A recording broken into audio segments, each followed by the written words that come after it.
Wakati mamia ya waombolezaji wakijitokeza kumzika aliyekuwa mkuu wa seminari ya Uru Gombera, Padri Kenneth Shirima mwenye miaka 76, katibu mkuu wa Chama cha Mapinduzi CCM Dr. Emmanuel Nchimbi amesimulia namna kiongozi huyo wa kiroho aliyosisitiza swala la nidhamu na uwajibikaji enzi za uhai wake.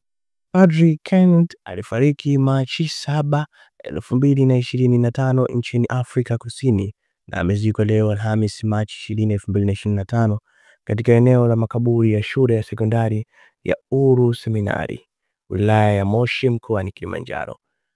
Katika ibada hiyo ambayo pia imehudhuriwa na viongozi mbalimbali wa chama na serikali, ilikuwa na padri zaidi ya 30, imeongozwa na askofu wa jimbo la Katoliki la Moshi Ludovic Joseph Minde.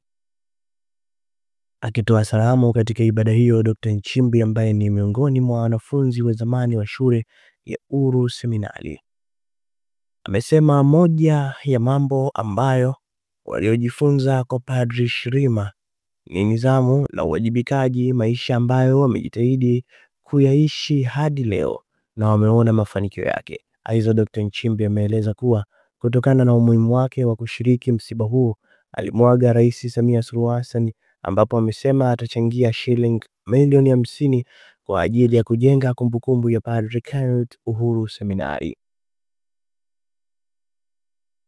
Akisema historia ya marehemu Padri Herbert Kamugisha, amesema Padri Shirima alifariki ghafla Machi 7, 2025 wakati akijiandaa kwenda kumuona daktari baada ya kujisikia vibaya.